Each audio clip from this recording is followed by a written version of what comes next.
Hi, this is Kristi Dietz with Retire Early and Live Investor. And today I am at one of my investor clients' ADUs, investment properties, 2 houses on a lot. And we're doing a little bit of construction here. And I wanted to kind of show you some do's and don'ts and things that you should look at and that you can easily do to make your property more valuable to a tenant and for the future value of the property. And also some things you should look at to make sure that you have them repaired, just to unwarrant any necessary water damage or any issues you might have. Okay, so the first thing we're going to talk about here is yard separation. If you see here, the yard is very open between the 2 properties, and right here, we have a fence that's already up that separates the bottom part of the driveway, and then it's open just to give some green, and then you have more fence right here. Okay, so what we decided to do here is to build another fence like the one up front, and there'll be a gate right here that allows for the utility people to go in and out to check utilities. But the most important thing is you're giving a separation of 2 separate yards from the front house to the back house.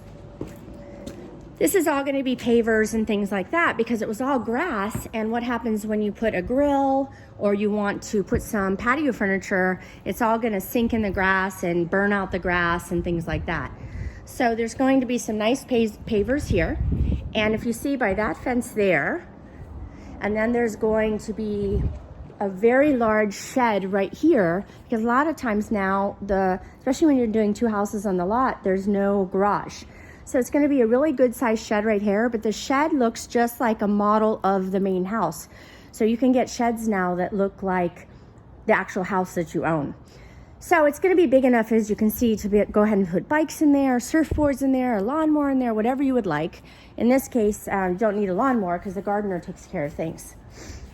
And then if you look over here, this is all going to have gravel because this is kind of a utility area. You have all of the different, your water valves here, and you have your gas valve or gas meter with a shut off, tankless. You have your 2 utility meters.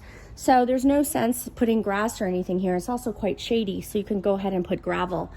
And then this will be separating out the second house's yard, so they have some adequate privacy, which is really great. And then over in the back there, we're going to build an identical shed that is the same size as the other one.